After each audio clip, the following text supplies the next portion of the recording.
Now there are a couple of things we do need to go over before we start the tour. The first thing is life jackets, so you come stand up here with me.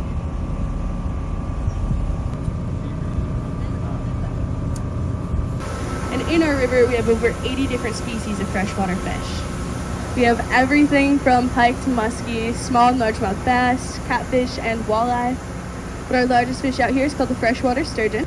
I have seen it at all angles now. I still don't see it. I might just have to look creative. It does qualify as an island. All it takes to be an island in this region is to be 3 feet by 3 feet, to have a tree, some grass, and to be above water all year round. Now, I know what you're thinking, that tree is dead. As we get by it though, if you look back at it, it's not quite leaning in the rock just yet, so it does still qualify as an island. It's also for sale if anybody would like that very sad looking island for just $99,000. Our water's down about 5 feet right now. Now would be a perfect time to just go snatch that right up and build yourself a very large dock. Just behind it though, that little island with the tree that is very much alive is called Crow Island. That is one of 2 man-made islands out here. It was built by a man right out of Alex Bay. He decided to come out here while he was fishing. He kept filling in these shoals until he had his own island. Now he likes to tell us he built it here as his fishing spot to get away from the tourism of the bay. Lucky for him, island groups are pretty common out here. We have a lot of islands, and a lot of them have duplicate names. Crow Island there, that was one of 2 Crow Islands that I know of. Whiskey Island, that's one of 5 Whiskey Islands that I know of. Because of this, if you told somebody to meet you at Whiskey Island, you have to specify which island group you're talking about, or they're going to be island hopping trying to find you. And they are typically named after the largest island in their group.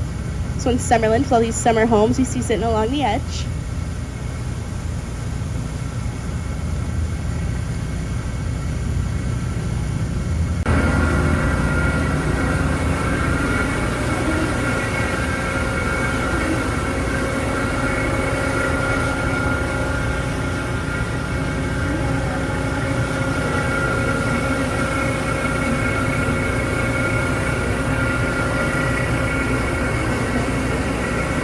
fishing guides. You can also try some of our smaller restaurants sell that as well as an option. Now, some of our smaller grocery stores will sell a bottle, or if you wanted to make it yourself, there's apps like Pinterest where you can look up the recipe, or we have one on a magnet here at Singer Castle as well. You guys are able to check that out at the end of your tour today.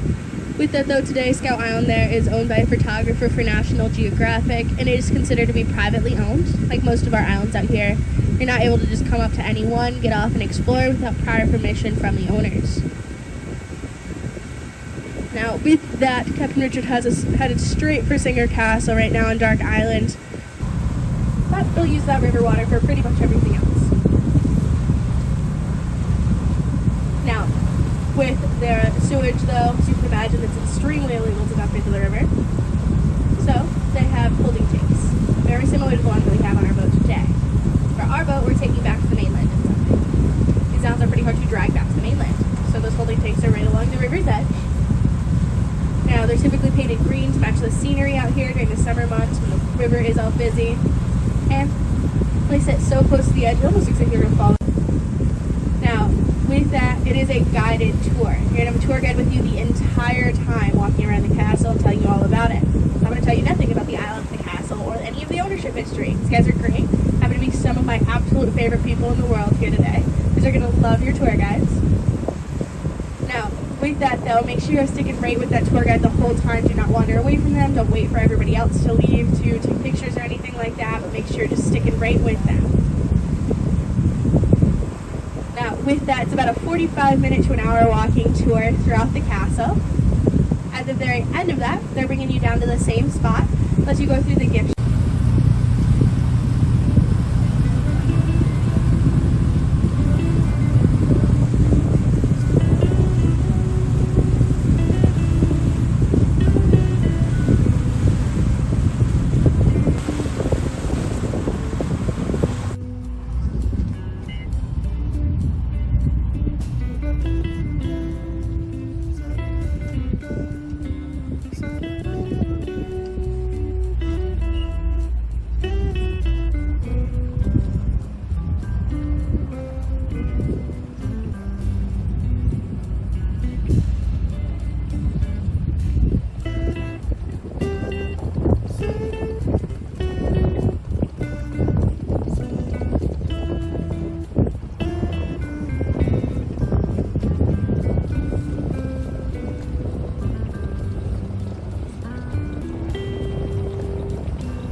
George, should I tie you down? Continue on.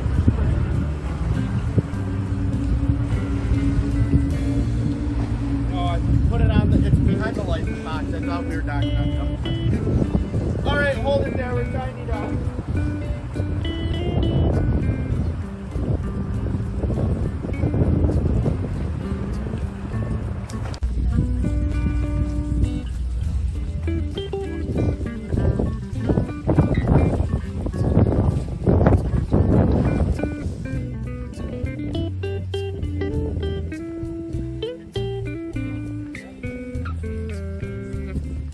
Alright folks, my name is Chris. I'm going to be your tour guide here at Singer Castle. There's a couple things we have to go over before we kick off our tour. This is going to be a guided tour of the castle and the grounds of the island. So we just ask you to stay with the group at all times. The only thing allowed inside of the castle today is going to be bottled water. There's no other food or drinks allowed. That's because all the furnishings we are going to see are original to the castle. None of the artwork we're going to see in the castle today is original though, so flash photography is strongly encouraged. So this is Singer Castle. This was built by Frederick Gilbert Bourne, who was the 5th president of the Singer Sewing Machine Company. He purchased the island in 1902 to build a small hunting camp here. Construction began in 1903, ended in 1905. He did use the island as a hunting camp until he passed away in 1919. At that point, all of his properties throughout the world went to his 7 surviving children. Only 2 of them wanted anything to do with the island, his 2 daughters, Marjorie and May. So they pooled their money and purchased the island off their siblings for $385,000. In today's money, that would be just over $17 million. Marjorie owned the island until she state increased taxes out here in the islands. Marjorie didn't really agree with that tax increase, so in her will, she left the island to the LaSalle Military Academy. They were one of the great benefactors of the Bourne family throughout the years, but more importantly, they were affiliated with the Roman Catholic Church, which meant they were tax exempt. The Martin family decided to sell the island.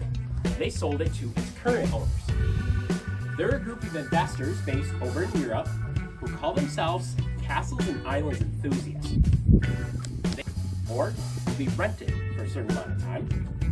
They opened up what they renamed Singer Castle, a dark island, in 2004 for public tours. Now we are going to be heading into the castle's Great Hall right through the main doors behind me. Feel free to use the door knock as we pass through. It helps let the ghosts know you're friendly. Now also, our caretaker's favorite holiday is Halloween. He has decorated the entire castle. So if you happen to scare easily, that's your first warning. Now also, you are going to find candy all throughout the castle as well. You're more than welcome to help yourselves to some of that candy.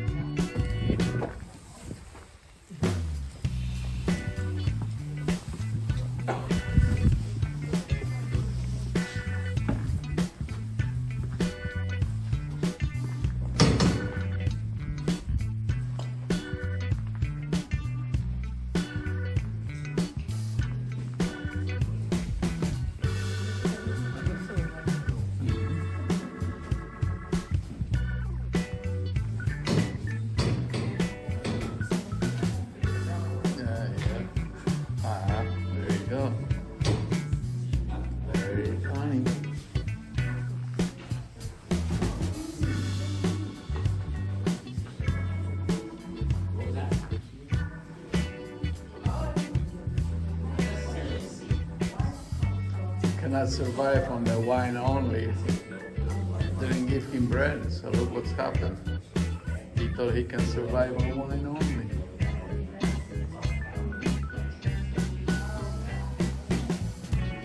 The Great Hall is the most medieval room of the castle. The architect, Ernest Flagg, wanted to make this room seem larger than what it originally appears to be, so he added the infinity mirrors above the fireplace and the gun cabinet. They reflect off of each other, making the room seem endless. On display today, we're going to see 27 antique Singer sewing machines. Bourne was the 5th president of the Singer Sewing Machine Company, how he made his fortune, and how the castle got its current name. Every one of these sewing machines we are going to see today still works. The oldest is right over there to my right in front of the window. That one was manufactured in 1897. If you happen to have one of these lying about your house, and maybe you're thinking about donating it to the castle, please don't. We have way too many of them already. Most people's favorite room in the castle, though, right over here to my left. This is the castle's wine cellar. There are 627 terracotta stone wine slots, all tilted slightly down to keep the cork moist. That keeps the wine fresher for a longer period of time. Unfortunately, all those bottles are empty. If you stay the night at a royal suite and you finish off a bottle of wine or liquor, you can sign the bottle and leave it here in the wine cellar to become part of the castle's history. We're also going to see our first secret passageway here in the wine cellar, just inside on the left. The stone spiral staircase that you see inside of there goes all the way up to the 5th floor of the castle. It serves as the backbone of the passageway system. From that staircase, you can hit any room of the original castle. We're going to be heading up to the formal dining room. Just watch your step on the stairs. We're going to be going up and down 87 of them here in the castle. And if you take a peek behind the door of the dining room as we pass through, you're going to be able to see the stone spiral staircase a lot better.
Butler's pantry. You can see in the wall there. There's even a dumbwaiter system inside of there that can bring up some heavier trays from the kitchen. Their servants did have a way to see if the boards needed anything before they called for it. We saw the stone spiral staircase there behind the door. Well, if you look in the back wall up near the ceiling, you can see that grate. That is the stone spiral staircase you see inside of there. The servant could stand there, look through the grate into the mirror here above the fireplace. That would then reflect everything on the table. So if they saw something was running short, they could bring it up before the boards called for it. We do have a beautiful Italian marble fireplace here in the formal dining room, hand carved by an Italian stonemason. He happened to be working on the fireplace one day. He stood up to take a break. Well, he looked into the mirror and thought he saw a ghost in the grate.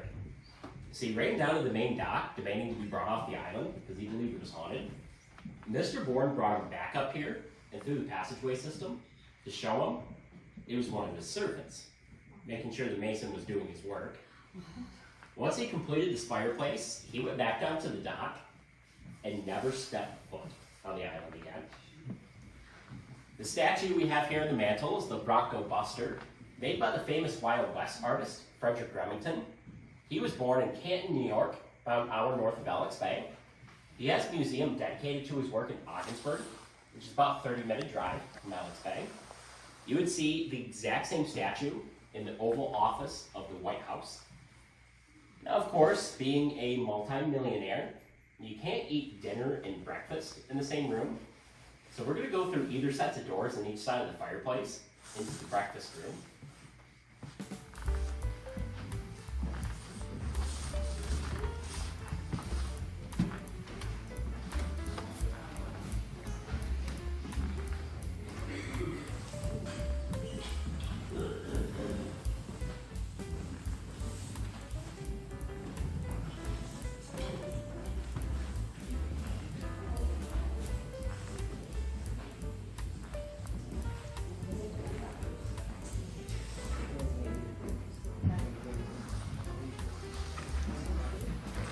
The breakfast room was one of Mr. Bourne's favorite rooms in the castle.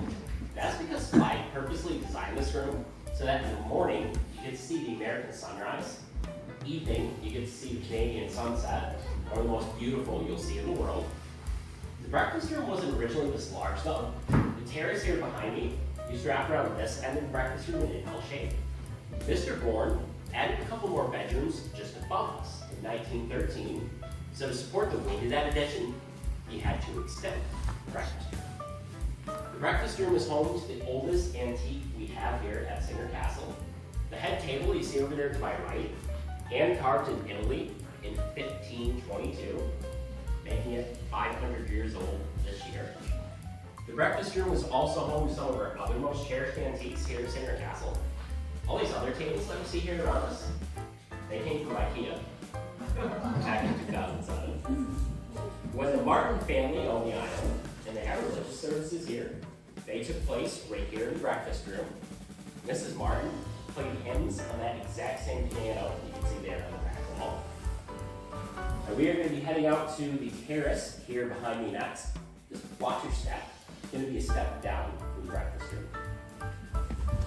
Oh, thank you.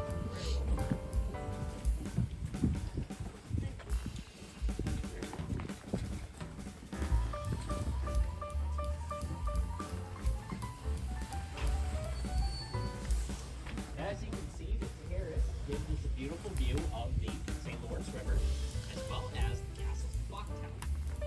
That wasn't originally a clock tower. It was just a 5-story tall tower that connects the South Boathouse into the basement of the castle. It was put in so that guests would be able to walk from the main dock up into the castle without walking outside in the elements. Once Mr. Bourne heard that George Bull was putting a clock tower into his property on Hart Island, he had to have one for himself, so he had this one put in. One lucky servant would have to climb up those 5 flights of stairs every 15 minutes to set off the Westminster chimes that are located inside the clock tower. Luckily for your current Singer Castle employees, the clock tower hasn't worked in the last 4 years, so we don't have to go up those stairs. The windows we see here above the breakfast room make up what is known as the castle's royal suite. This is where you would stay if you rent the castle for an evening. It comfortably sleeps 6 people. One bedroom has 2 queen-size beds. The main bedroom has a California king. It also features a fully modern bathroom, even a small butler's pantry. When you arrive here for the night, you're given a fully guided tour of the entire island by your caretaker. After that, you have a fully catered dinner served in the formal dining room. And at that point, you have free reign of the entire island to do whatever you want for the night. The only person that'll be here with you is our caretaker. Now I swear, it's not like The Shining or anything like that. He's a very cool guy to hang out with. Ironically enough, his favorite movie is The Shining. He'll even lend you his copy if you want to watch it that night. The following morning, you have a continental breakfast served here in the breakfast room, and you are able to book the suite for more than 1 night at a time as well. The current rate, with tax included, is around $890 a night for the first couple, and then $85 a person after that. If you'd like some more information about the Royal Suite, you're more than welcome to talk to Chris down at the gift shop at the end of the tour, or to check it out on our website as well. In the meantime though, we're going to be heading through those doors over there behind me into the drawing room. Just once again, watch your step. It's going to be a step back up into the drawing room.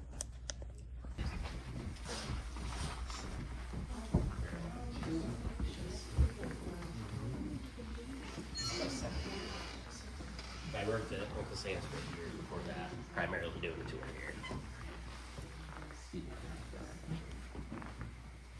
The drawing room is where the gentlemen would be drawn to after dinner was finished. They would come in here to discuss business while playing cards, smoking cigars, pipes. Bourne was an avid outdoorsman. He did build this place as a hunting camp. He did take all the trophies that we see here in the drawing room, not on the island though. The only things he shot here were ducks, geese, and clay pigeons. Here to my right, we have a moose. Going clockwise, we have an elk, a caribou, and a white-tailed deer. If you look above the white-tailed deer, you can see a painting of Charles I that is tilted down into one of the secret passageways. The design of the hunting camp is based off a castle in a book called Woodstock. It follows the story of the main protagonist, Charles II, who's hiding out in this mythical castle named Woodstock. Woodstock has secret passageways that Charles can use to travel throughout the castle without being seen by his enemies. In one of the rooms, there's a painting of his father, Charles I. The eyes are taken out, so you can look through the eye holes into the room. Mr. Bourne thought that'd be a little bit creepy, having the eyes of the painting following you around. So he made it to where the painting tilts down into the passageway, then a servant could peer in, a railroad car. George Pullman was the first millionaire to buy an island here in the Thousand Islands, made the area to what it is today. Mr. Bourne wanted to pay homage to his good friend, so he had these 3 booths taken out of an actual railroad car to be put into the drawing room. The glass case over here to my right contains a couple of our most prized books from the castle's library. Inside here, you'll see a first edition of The Old Man and the Sea by Ernest Hemingway, a second edition of The Raven by Edgar Allan Poe.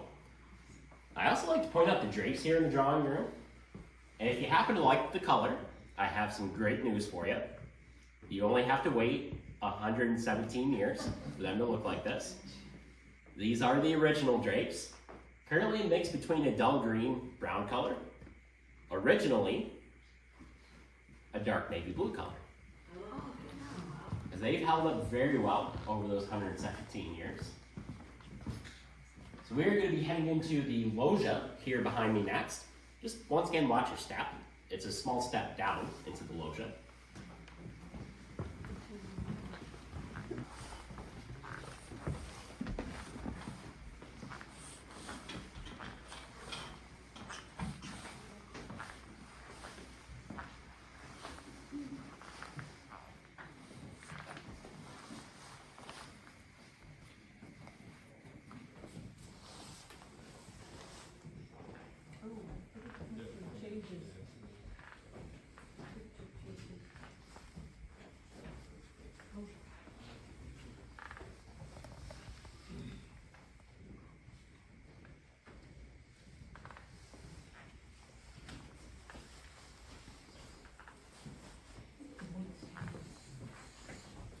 The loggia is where the women would come after dinner was finished. They would play games like Mahjong, you can see there on the table. They would use the viewfinder over there in the glass case. But they were even able to watch early movies with the projector. You can see just to the left of the fireplace. The movies were 30 seconds long in black and white with no sound. They'd be projected on the first ever flat screen TV you can see over there in the cabinet. But they were even able to make their own movies. That silver contraption on the table to the right of the cabinet is a movie editor and splicer. We're going to see some pictures of the loggia when the castle was first completed, spread throughout the room. There are 2 right here in the... This used to be connected to a weather vane on top of the roof. Bourne was an avid sailor, even Commodore of the New York City Yacht Club for a few years. He wanted to be able to see what way the wind was blowing without leaving the castle, so he had the weather vane and dial put in. When the Martin family owned the island, it sprung a leak, so it had to be sealed off. Well, in the process, the weather vane was accidentally disconnected from the dial. So ever since then, the wind has been blowing southwest on Dark Island. Now, I should warn you, the jokes, they don't get any better than that one. So when we hit the top of the 3rd floor stairs, we're just going to head into the bedroom we'll see directly ahead of us. And once again, watch your step. There is a small threshold here in the doorway.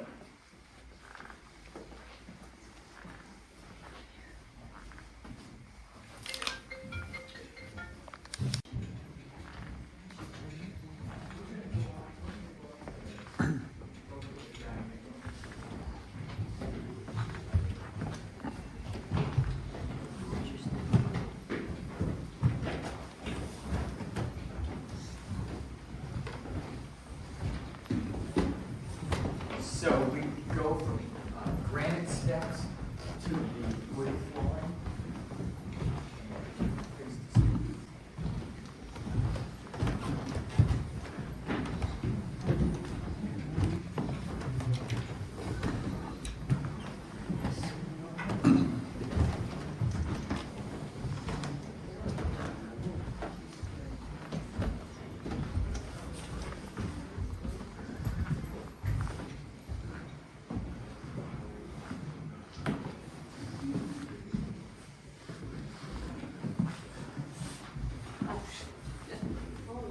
most of the group has made their way up here. So we are also going to be spreading over to their master bedroom here as well.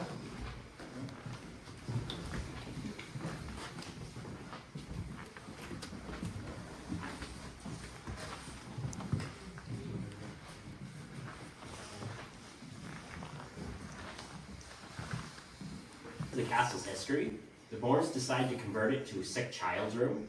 So they had the double-sided fireplace taken out between the two rooms and the sets of French doors put in. We do have all of their original furnishings here in their master bedroom. So you'll notice it is two separate beds instead of one. One of the headboards slightly higher than the other. That was Frederick's bed. It was seen as part of your social status in the early 1900s. The more beds you had in your home, the wealthier you were. And that was because most families could only afford 1 or 2 beds for their entire household. So that was the reasoning a lot of wealthier couples slept. You're going to see a conveniently located Kolba.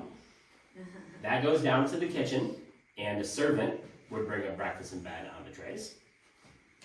We're going to see some pictures of the Bourne family spread throughout the room. One is on the dresser here and between the windows. That is the entire Bourne family that you'll see in that picture. Frederick and his wife Emma are seated right in the middle of the group. Their daughter that is seated directly in front of them with the dog is their daughter Marjorie, who owned the castle after they did. Well, speaking of Marjorie, we're going to be heading into Marjorie's addition next, into the sports therapy room. But as we head out this doorway here behind me, if you look over to your left, you're going to be able to see the Bourne's master bathroom.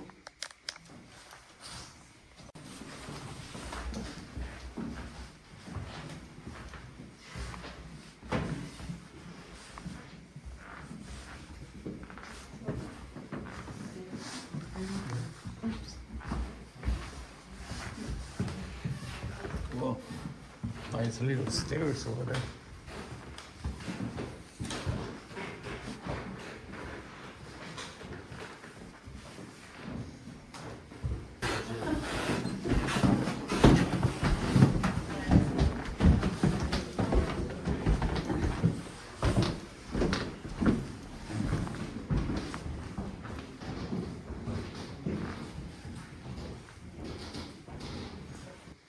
Next, we're going to be heading into Marjorie's master bedroom. So you can just head out either one of these doorways and then take a right.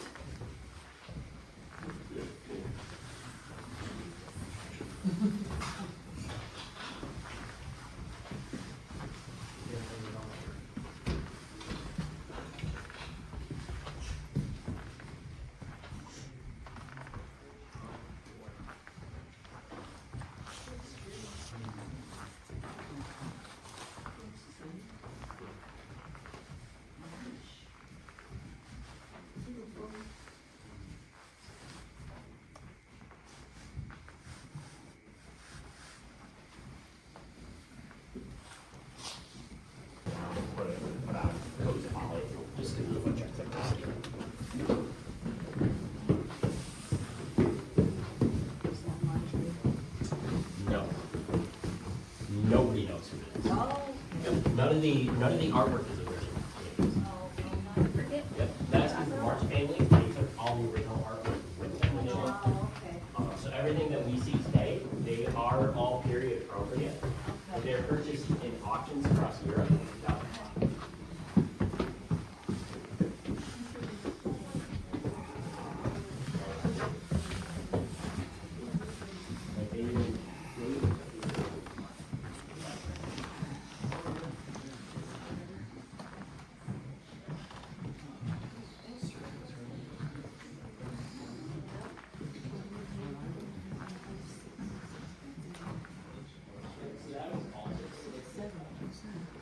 Welcome to the 4th floor, which was the female servants' quarters.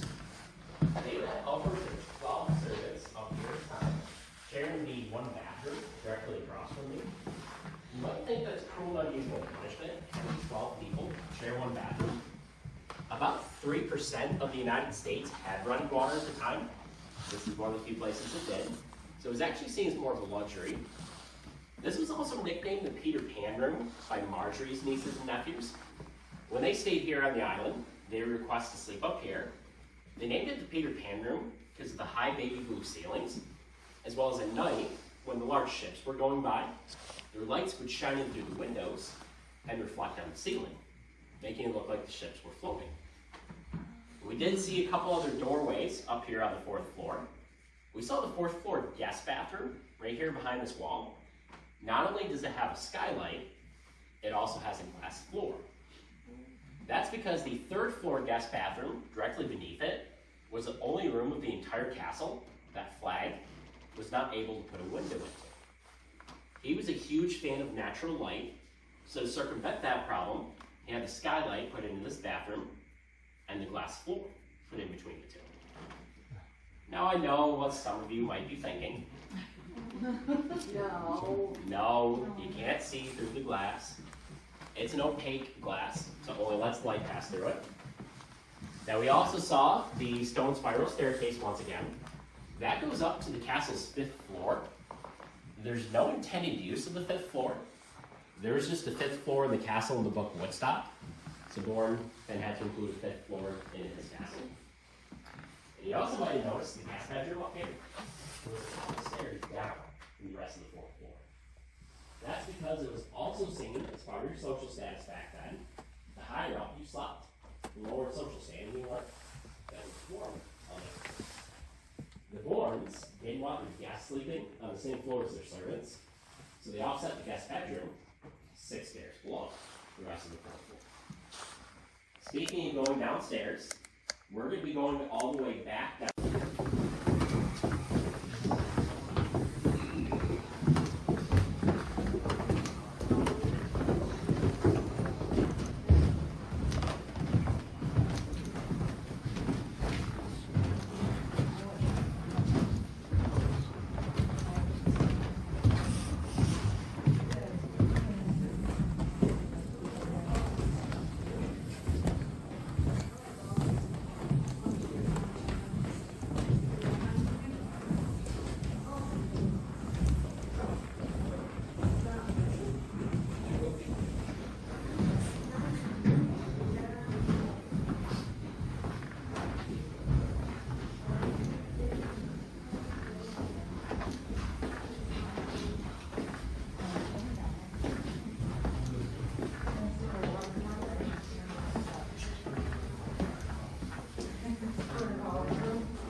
Folks are just going to head in front of the fireplace here and then up into the library.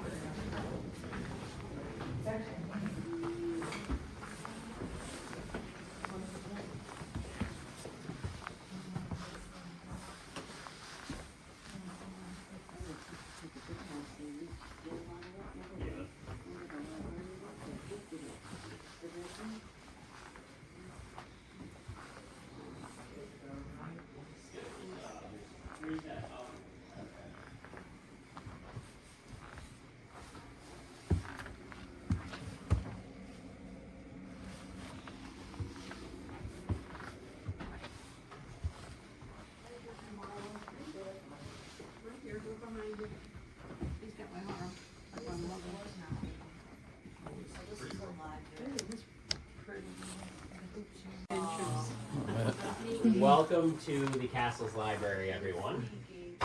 This was originally a billiards room, and we'll see a couple pictures spread throughout the room of what it was.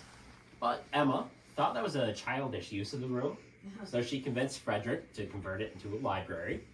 It's one of the best rooms in the castle to see the ownership history of the island. The bookcase over here to my right contains Frederick's collection, mostly books about history. Over to my left in the corner there is Marjorie's collection, mostly works of fiction. Then the two cases here in between the windows contain Dr. Martin's collection, mostly books about theology, because he was a minister. Just like any of the Gilded Age billionaires, the Bournes were firm believers in modern technology. So we're going to see a telephone as well as a guide list here on the table. The telephone acted more as an intercom system instead of a telephone, because it wasn't able to reach the mainland, just other rooms here in the castle and other buildings on the island. If you didn't happen to have one of those guide lists handy, you could dial 0, and that would take you to an operator in the North Boathouse, who would then connect you to the room you wanted. Even the two lamps we see here on the tables, they're simply just not lamps. they're also early bug catchers. The bugs would be attracted to the light of the lamp and then be sucked up into the top of the lampshade by the fan that you see there. Then one lucky servant would have to go around and empty out the light shade. Now, the secret passageways were included into the design of the castle for 3 primary reasons. The first, to keep with the theme of the book Woodstock that the castle is based off of. We do have a first edition copy of the book right here in the glass case. The architect, Ernest Flagg, had just finished reading this book when Bourne commissioned him to design the hunting camp. So they discussed it and decided to base the design of the hunting camp off the castle in the book. The passageways would allow for his servants to travel throughout the hunting camp without being seen. Plus, they could hide all the electrical and plumbing inside of the secret passageways. That would not only help the castle maintain its medieval look, but if either of them ever had to be repaired, they would have easy access to it. And there's a couple different ways to open up this door from the library side. The primary way used to be this false light switch that was embedded into the side of the bookcase here behind me. Today, it's just a loop and chain we pull that will then unlock the door. And you can see all the HVAC, electrical and plumbing hidden inside of the passageway.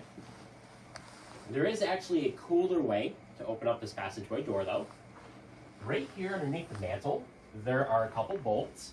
If you were to touch them with a metal object, say a quarter, you can complete an electrical circuit. That'll then unlock the door.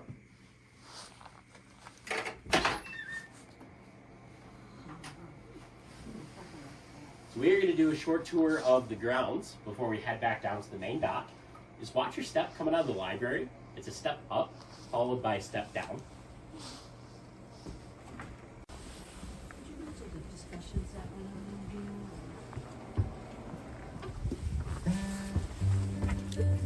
Thank you.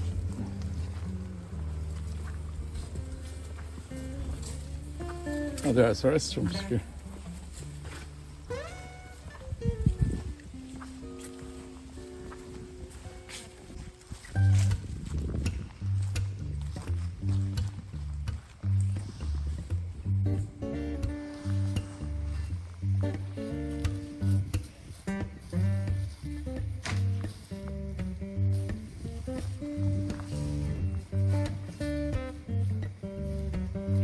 Restrooms that we just passed by today for Hudson Alexander.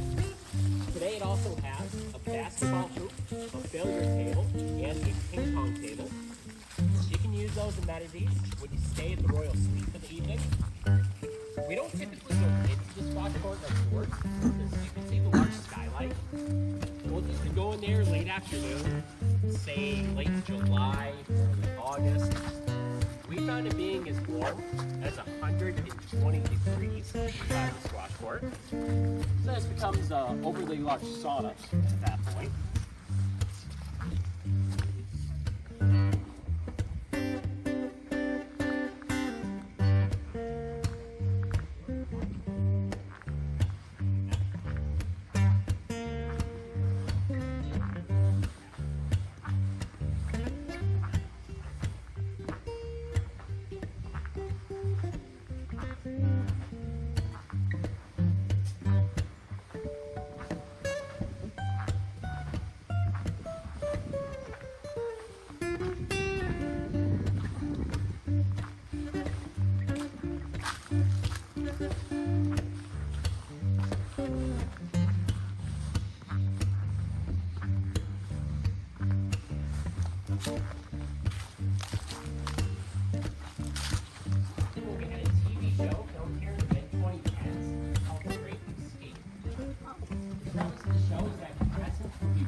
Findings, escape the location.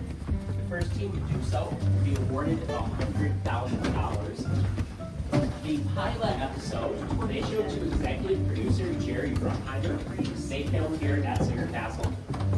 They filmed the episode at night, and they did a lot of shots here in the tunnel. So they decided to put these blue bulbs.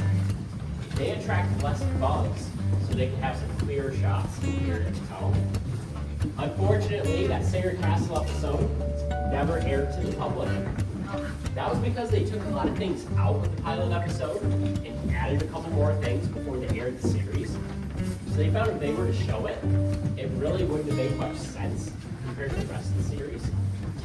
The original plan was to keep the episode and use it as the first episode of the show's second season. The show also didn't make it to the second season. We have one of the only copies of the episode still around. You have the opportunity to see it when you stay at the Royal Suite for the evening.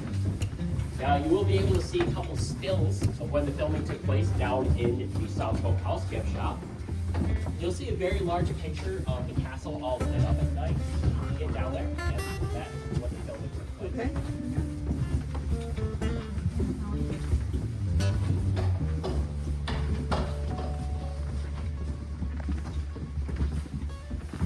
Storage, probably.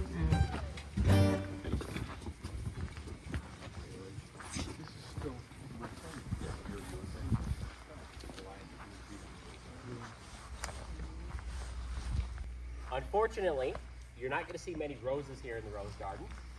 And that is because we had a family of 9 beavers living here on the island this past winter.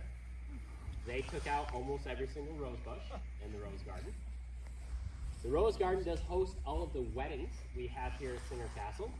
An arbor, in particular the one we just walked by, that gets placed over here in this cutout section to my right. Then you can imagine a couple rows of chairs on each side of the aisle, heading back towards the retaining wall. That building we have across from us used to be the ice house. There was a handful of servants that would stay here year-round. In the winter months, they'd go out and cross the St. Lawrence River, cut out chunks of ice. They'd be brought up here to the ice house, where they'd be compacted with sawdust to preserve them. They'd be used as refrigeration in the summer and fall months when the Bourne family was here on the island. Now this is also where we are going to be ending the tour today, so we greatly appreciate everybody joining us. If you have any questions about the castle, the island, or even the surrounding area, please feel free to ask.